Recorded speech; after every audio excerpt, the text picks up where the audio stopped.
Hello friends, இன்றைக்கி நம்ம பார்க்க போகிறது ஜப்னியன்மை சீரீஸ்னா எ கப்பல் ஆஃப் கொக்கோஸ் சீசன் 1 எபிசோட் 24, அதாவது ஃபைனல் எபிசோட தான் இன்னைக்குள்ள வீடியோவில் பார்க்க போகிறோம். இந்த மாதிரி இருக்கிற ஸ்லைஸ் ஆஃப் லைஃப் அனிமே எதுலையுமே வந்துட்டு கிளைமேக்ஸாக நீங்கள் பெருசாகவே எதிர்பார்க்கக்கூடாது. சீசன் 2 கண்டினியூ பண்ணணுங்கிறதுக்காக அவங்க நார்மலாக தான் கொண்டு போயிருப்பாங்க. சரி வாங்க நம்ம வளவலன்னு பேசாமல் இன்னைக்குள்ள கதைக்குள்ள போகலாம். இன்னைக்கு நம்ம பார்க்க போகிறது எ கப்பல் ஆஃப் கொக்கோஸ் சீசன் 1 எபிசோட் 24, அதாவது ஃபைனல் எபிசோட். காலையில் இருந்துச்சு சாச்சி வந்து க்ளீன் பண்ணிட்டு இருக்கா. அவள் போஸ்ட் பாக்ஸில் வந்துட்டு ஏதோ ஒரு லெட்டர் இருக்கிறதா அவள் பார்க்குறா. ரொம்பவே டெக்கரேஷன் பண்ணி இருக்கா. அதை பார்த்துட்டு அவ ஷாக் ஆகுறா. இந்த இன்விடேஷன் பார்க்கவே சூப்பரா இருக்கு, யாருக்கு பர்த்டே அப்படின்னு எரிக்கா கேக்குறா. இந்த இன்விடேஷன் சூப்பரா இருக்கா, இதை ஒரு பொண்ணு ரெட் பண்ணியிருந்தா சரிங்களா அப்படின்னு நம்ம ஹீரோவோ சாச்சியோ சோகத்திலேயே இருக்காங்க. நாகி என்ன பண்ண போற அப்படின்னு சாச்சி கேட்கவும், இவ்வளவு தூரம் மெனக்கிட்டு வந்து வச்சிருக்காரு போவோம் அப்படின்னு நம்ம ஹீரோ சொல்றான். எரிக்காக்கு என்ன நடக்குன்னு ஒன்றும் புரியல. அப்படின்னா இவருக்கு தான் பர்த்டேவா அப்படின்னு சொல்லி எரிக்கா பாக்குறா. வாங்க பார்ட்டியை என்ஜாய் பண்ணலாம் அப்படின்னு எரிக்கா கூப்பிடுறா. ஏ அப்படின்னு சொல்லி சாட்சியும் நம்ம ஹீரோவும் சும்மாவே நின்றுட்டு இருக்காங்க. எரிக்கா அவருக்காக நீ இதை பண்ண வேணாம்னு சொல்லுவோம். இது என்ஜாய்ஃபுல்லா தான் இருக்காமா, கிஃப்ட்ஸ் எல்லாம் எங்க அப்படின்னு சொல்லி எரிக்கா கேட்கவும், இந்த பர்த்டே பார்ட்டியே by the date for the date, மொத்தத்துல டேட் மட்டும் தான் அதுல இருக்கும் அப்படின்னு நம்ம ஹீரோ சொல்றான். அவங்க அம்மா இதெல்லாம் கண்டுக்கிடாம துணி காய போட்டுட்டு இருக்காங்க. வா இது டேஸ்டா இருக்கும் போலியே அப்படின்னு எரிக்கா பார்த்துட்டு இருக்கா. எனக்கு கராகே, எனக்கு காசுடான் அப்படின்னு சொல்லி நம்ம ஹீரோவோ சாட்சியோ ஆர்டர் பண்றாங்க. பிறந்தநாள் அன்னைக்கு கூட அவர் வேலை வாங்குறீங்க அப்படின்னு எரிக்கா சொல்றா. அவர் பாட்டு செஞ்சு வந்து கொடுக்குறாரு. எல்லா வருஷமும் எங்க வீட்டுல இதுதான் நடக்கும், கிட்டத்தட்ட இது ஒரு ஃபேமிலி ட்ரெடிஷன்னே சொல்லிடலாம் அப்படின்னு நம்ம ஹீரோவோ சாட்சியோ சொல்றாங்க. இங்க பாருங்க நான் பண்ண பெயிண்டிங் அப்படின்னு அவர் காமிக்கிறாரு. நீங்க ஒரு சூப்பர் ஆர்டிஸ்டோ கூடவா, எல்லாமே தெரிஞ்சு வச்சிருக்கீங்களே அப்படின்னு சொல்லி எரிக்கா பாக்குறா. சரி இதை பார்க்கலாமா அப்படின்னு சொல்லி ஃபேமிலி ஆல்பமாவா எடுத்து பாக்குறா. என்ன நாகி எல்லா போட்டோலயும் ஒரே மாதிரி இருக்கு அப்படின்னு சொல்லி எரிக்கா கேட்டுட்டு, சின்ன வயசுல நம்ம ஹீரோ கூட ஒரு ஒயிட் கலர் ஹேர் வச்சிருக்கிற ஒரு பொண்ணு இருக்கிறத வந்துட்டு எரிக்கா நோட்டீஸ் பண்றா. பர்த்டேவோட மெயின் டிஷ் தாங்க அப்படின்னு சொல்லுவோம். கேக்கும் நீங்களே செஞ்சீங்களா, அவன் இதுல என்ன வரும் 36 போட்டிருக்கு அப்படின்னு எரிக்கா கேட்கவும், ஏன் 36 நார்மல் வயசு தானே, உங்க அப்பா வயசு என்னது அப்படின்னு சொல்லி எரிக்காவை பார்த்து சாட்சி கேட்கவும், அவருக்கு ஒரு 57 இருக்கும்னு நினைக்கிறேன் அப்படின்னு எரிக்கா சொல்றா. உங்களுக்கு 36 வயசுனா இப்ப எனக்கே 17 வயசு ஆச்சு, அப்படின்னா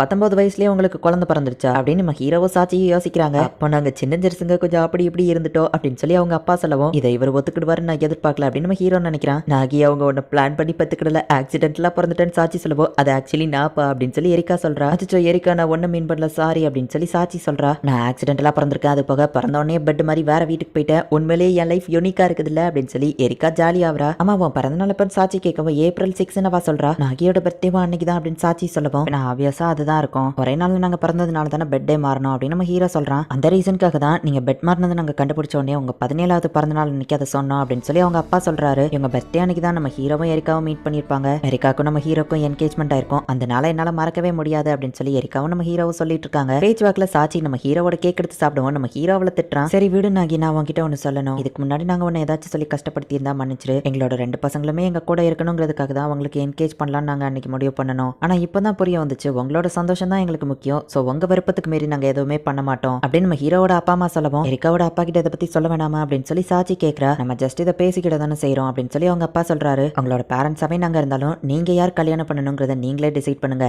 எங்க அப்பா அம்மா தான் அதுக்கு எங்களுக்கு பெர்மிஷன் கொடுக்கல அப்படின்னு சொல்லி அவங்க அம்மா சொல்லவும், ஆமா ஒரு தடவை அப்பா சொன்னார்ல ஏரியாலே அம்மா தான் ரொம்ப அழகான பொண்ணுன்னு அப்படின்னு நம்ம ஹீரோ யோசிக்கிறான். பார்ட்டியை ஸ்டார்ட் பண்ணலாம் அப்படின்னு சொல்லி அவங்க அப்பா திரும்ப ஒரு பாட்டை போடுறாரு. நம்ம ஹீரோவும் மத்தவங்களும் வீட்டுக்கு கிளம்புறாங்க. அப்பா அம்மா அவங்க விஷயத்த இந்த மாதிரி சொல்லுவாங்கன்னு நான் எதிர்பார்க்கல அப்படின்னு ஹீரோ சொல்லவும், எங்க அப்பா பர்த்டேல இந்த மாதிரிலாம் இருக்காது, அப்புறமா எங்க அப்பா கிட்ட நான் பேசினா அவர் புரிஞ்சுப்பாருன்னு நினைக்கிறேன் அப்படின்னு எரிக்கா சொல்லும் போதுதான், அப்படின்னா எங்க என்கேஜ்மெண்ட் இதுக்கப்புறம் அது அஃபிஷியல் கிடையாதா அப்படின்னு நம்ம ஹீரோ யோசிக்கிறான். டியோட் எப்படி இருக்கா அப்படின்னு கேட்க ஒரு ராங் நம்பர் அப்படின்னு நம்ம ஹீரோ வைக்கிறான். டியோட் நான் தான் ஆசுபான்னு சொல்லவும், என் நம்பர் உனக்கு எப்படி கிடைச்சது அப்படின்னு நம்ம ஹீரோ கேட்கறான். எரிக்கா இன்ஸ்டால போஸ்ட் பண்ணியிருந்தா இசகாவா கூட டெய்லி ஸ்டடி குரூப்ல இருக்கா, நம்ம எப்படியாச்சும் அதுல ஜாயின் அப்படின்னு நம்ம பேசிட்டு இருக்கும் போது நம்ம ஹீரோ காலை கட் பண்றான். ஓமினோ நீ எல்லாமே கரெக்ட், எரிக்கா நீ எல்லாமே தப்பு, சாட்சி உனக்கு டைம் அவுட் ஆயிடுச்சு, நான் தான் ஃபர்ஸ்ட் முடிச்சேன், நான் தான் வின்னர் அப்படின்னு இசகாவா சொல்றா. எரிக்கா ஒரு மாதிரி இருக்கா, இது நியாயம் இல்ல, நான் மட்டும் மேக்ஸ் பண்ணணுமான்னு சாட்சி கேட்குமா, அதுலதான் நீ வீக்கா இருக்க இசகாவா சொல்றா. எரிக்கா தரையில மயங்கி விழுந்துட்டா. பார்த்தா எரிக்காக்கு ரொம்பவே ஃபீவர் இருக்கு, ஹாஸ்பிட்டல் போகுமா அவங்க அப்பாக்கு கால் பண்ணுமான்னு கேட்குவோம். அவர் இதெல்லாம் கண்டுக்கிட மாட்டாரு, அது போக இது சின்ன விஷயம் தான், ஹாஸ்பிட்டல்லாம் வேணாம், ரெஸ்ட் எடுத்தா சரியாயிரும் எரிக்கா சொல்றா. சரி ட்ரெஸ் மாத்தவும் நாங்க மாத்திட்டு இருக்காங்க, இந்த அவன் காய்ச்சலுக்கான டேப்லெட் அப்படின்னு நம்ம ஹீரோ கொண்டு வந்திருக்கான். பார்த்தா அவ ட்ரெஸ் மாத்திட்டு இருக்கா. அச்சோ அப்படின்னு நம்ம ஹீரோ பாக்குறான். உடம்பு சரியில்லாத பொண்ணு ரூம்குள்ள நுழையாத அப்படின்னு சாட்சி கதவை மூடுறா. என்னாலதான் உங்களுக்கு தேவையில்லாத கஷ்டம் இல்ல சாரி அப்படின்னு சொல்லி எரிக்கா சொல்லவோ, பரவாயில்ல இருக்கட்டும் அப்படின்னு சொல்லி சாட்சியும் இசகாவாவும் அவ காய்ச்சலை எப்படி குணப்படுத்தலாம்னு யோசிக்கிறாங்க.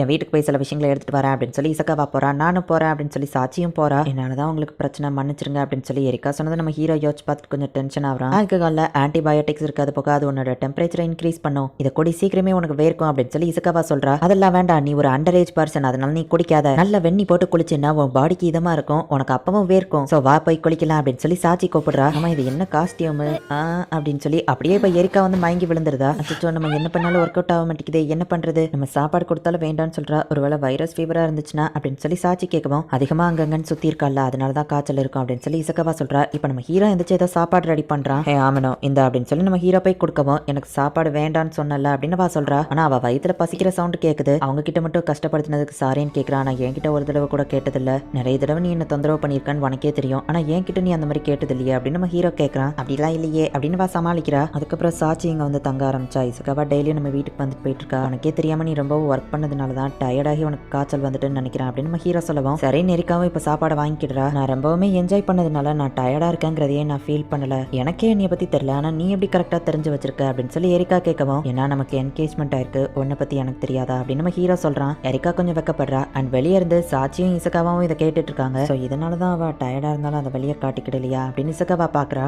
இப்பதான் புரியுது அவங்க சண்டை போட்டாலுமே கூட அவங்க என்கேஜ்மெண்ட் ஆனவங்க. உன் பிளான் ஒர்க் அவுட் ஆகாதுன்னு நினைக்கிறேன்னு சாச்சி சொல்லவும் எனக்கு தோத்து பழக்கம் இல்லை அப்படின்னு இசக்காவா சொல்றா. காய்ச்சல் குறைஞ்சிருச்சுன்னு திரும்பவும் ஸ்ட்ரெயின் பண்ணிக்கிடாத அப்படின்னு இசக்காவா சொல்றா. இசக்காவை வழி அனுப்பி வச்சுட்டு நம்ம ஹீரோவும் எரிக்காவும் உள்ள போறாங்க. நம்ம ஹீரோவை எரிக்கா கூட விட்டுட்டு போறது இசக்காவாக்கு கொஞ்சம் கடுப்பா தான் இருக்கு. திரும்பவும் ஒரு லெட்டர் கிடக்கு. பார்த்தா நம்ம ஹீரோவோட அப்பா இவங்க பர்த்டே அன்னைக்கு எடுத்த போட்டோவை அவங்களுக்கு அனுப்பி வச்சிருக்காரு. நினைக்கிட்டு நமக்காக அந்த போட்டோவை வைக்கிறதுக்காக இவ்வளவு தூரம் வந்துட்டு போயிருக்காருல்ல, இப்பதான் நான் கொஞ்சம் கொஞ்சமா அந்த ஃபேமிலியில ஒரு பார்ட்டா ஃபீல் பண்றேன் அப்படின்னு சொல்லி எரிக்கா சொல்றா. இப்போ அப்படியே மியூசிக்கை போட்டு விடுறாங்க. ஒரு நாள் என்னோட குடும்பமும் இந்த மாதிரி தான் இருக்கும் அப்படின்னு சொல்லி எரிக்கா சொல்லவும் அது உன்னோட முடிவுல தான் இருக்கு அப்படின்னு நம்ம ஹீரோ சொல்றான். கண்டிப்பா அப்படின்னு வா சொல்றா. அவன் சாச்சி எங்க நம்ம ஹீரோ கேட்கறான். சாச்சி எரிக்காவோட அப்பாவை பார்க்க போயிருக்கா. ஏன்னா நமக்கு என்கேஜ்மெண்ட் ஆயிருக்கு, இப்படியா நாகி சொன்னா அப்படின்னு சொல்லி அவங்க அப்பா பார்த்துட்டு இருக்காரு. எங்க அப்பா அம்மா அவங்களோட என்கேஜ்மெண்ட்டை ஃபோர்ஸ் பண்ணக்கூடாது, அவங்க கல்யாணம் அவங்க விருப்பம்னு சொல்லிட்டாங்க அப்படின்னு சொல்லி சாச்சி சொல்லவும் நல்ல முடிவு தான் எடுத்திருக்காங்க, நம்ம என்னதான் அவங்கள ஃபோர்ஸ் பண்ணாலுமே முடிவெடுக்க போறது எரிக்காவும் நாகியும் தானே அப்படின்னு அவங்க அப்பா சொல்றாரு. ஹே ஆமனோ தட்டை என்ன கழுவி இருக்கா அப்படின்னு நம்ம ஹீரோ கேட்கறான். ஏன் ட்ரெஸ் ஏன்டா துவைச்சா அப்படின்னு வா கேட்கறா. நான் கைட்டு தான் நல்லா தான் துவைச்சேன் அப்படின்னு நம்ம ஹீரோ சொல்லுவோம். எனக்கு கைட்டு துவைச்சியா அப்படின்னு வா ஷாக் ஆகுறா. நீ பிளேட் எப்படி கழுவி இருக்க பாரு அப்படின்னு நம்ம ஹீரோ சொல்றான். ஆனா அந்த பறவைங்க கூண்டை விட்டு வெளியே போக இன்னும் தயாராகல அப்படின்னு அவங்க அப்பா சொல்றாரு. அவன் கூட போய் எனக்கு என்கேஜ்மெண்ட் ஆயிருக்கு பாரு அப்படின்னு வா சொல்லுவோம். எனக்கும் அதே ஃபீலிங் தான் அப்படின்னு நம்ம ஹீரோ சொல்றான். இந்த போட்டாலுமே இவங்க ஒன்னா தான் இருக்கிறாங்க. இந்த இடத்துலயே இந்த எபிசோட் முடியுது. ஸோ இத்தனை நாள் வந்துட்டு மறைமுகமா இருந்தது, இப்போ கிளியராவே எல்லாருக்கும் தெரிய ஆரம்பிச்சிட்டு இசகாவா நம்ம ஹீரோவை லவ் பண்ண ட்ரை பண்றா அப்படிங்கிறது சாட்சிக்கு தெரியுது. ஆனா சாட்சியுமே விட்டு கொடுக்கறதுக்கு ரெடியா இல்ல. என்னதான் எரிக்காவும் நம்ம ஹீரோவும் சண்டை போட்டுட்டு இருந்தாலுமே கூட அவங்களுக்குள்ள ஒரு பாண்டிங் இருக்கு, அது இசகாவாக்கோ தெரியுது, சாச்சிக்கோ தெரியுது. ஆனா ஒருவேளை நம்ம ஹீரோவோட உண்மையான அண்ணன் சோஸ்கேவை கண்டுபிடிச்சிட்டாங்க அப்படின்னா கதை டோட்டலி சேஞ்ச் ஆக வாய்ப்பு இருக்கு. அண்ட் எரிக்கா வந்து நம்ம ஹீரோவோட சின்ன வயசு போட்டோ பார்க்கும்போது ஒரு ஒயிட் ஹேர் வச்ச பொண்ணு இருக்கிறத அவ நோட்டீஸ் பண்ணிருப்பா. அவளுக்கோ கதைக்கும் என்ன சம்பந்தம், நம்ம ஹீரோவோட அண்ணன் உண்மையிலேயே இருக்கானா, என்னதான் நடக்குது அப்படிங்கறத சீசன் 2 ஒருவேளை வந்துச்சுன்னா அதுல நம்ம பார்த்து தெரிஞ்சுக்கிடலாம். இதோட சீசன் 1 முடிஞ்சது. ஸோ நெக்ஸ்ட் எபிசோட் போடுங்க அப்படின்னு யாரும் கேட்காதீங்க. சீசன் 2 வந்துச்சுன்னா கண்டிப்பா நானே போடுறேன். அண்ட் உங்களுக்கு இந்த வீடியோ பிடிச்சிருந்தது அப்படின்னா லைக் பண்ணிட்டு அப்படி மறக்காம நம்ம சேனலை சப்ஸ்கிரைப் பண்ணிருங்க. தேங்க்யூ ஃபார் வாட்சிங். Bye guys. நெக்ஸ்ட் எபிசோட்ல மீட் பண்ணலாம்.